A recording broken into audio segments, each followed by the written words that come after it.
Friends, स्वागत है आपका मेरे चैनल एंजल वर्ल्ड लाइफ में। दोस्तों, एक बहुत ही छोटी और प्रेरणादायक कहानी मैं आप सभी के लिए लेकर आई हूँ। और इस कहानी को शुरू करने से पहले अगर आपने चैनल को सब्सक्राइब नहीं किया है तो फटाफट से कर लीजिए, क्योंकि ऐसी ही स्टोरीज और वीडियोस मैं आप सभी के लिए लेकर आती रहती हूँ। एक बार की बात है, दो ऋषि मुनि एक रास्ते से जा रहे थे। तभी वे देखते हैं कि सामने ही एक बहुत ही स्वादिष्ट मिठाइयों की दुकान है और उसकी दूसरी तरफ एक झूठे पतलों का ढेर लगा हुआ है। अब वहां पर एक कुत्ता आता है जो कि उस झूठे पतलों के ढेर पर चढ़ रहा था।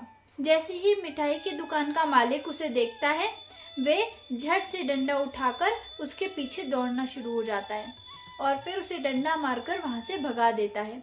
कुत्ता भी चिल्लाते हुए वहां से चला जाता है। अब ये सब देखते हुए दोनों ऋषियों में से एक ऋषि को हंसी आ जाती है।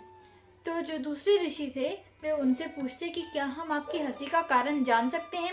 तो वे ऋषि मुनि बोलते हैं, कुछ समय पहले इस दुकान का मालिक एक बहुत ही कंजूस व्यक्ति था और इस जन्म में वह एक कुत्ता बनकर पैदा हुआ है। उस कंजूस व्यक्ति ने अपनी पूरी जिंदगी में बहुत धन इकट्ठा किया और कमाया, लेकिन अब जब वह कुत्ता बनकर पैदा हुआ है तो किस्मत को देखो, जो मिठाई के अब का दुकान का मालिक है वो उसी का बेटा है, लेकिन उसके हाथों उसे झूठा खाना भी नसीब ना हुआ। यही सब कर्मों का चक्र देख करके मुझे हंसी आ गई। इसीलिए दोस्तों, ऐसा कहा जाता है कि जैसा कर्म करोगे वैसा ही भरोगे, चाहे वो अगले जन्म में क्यों ना हो।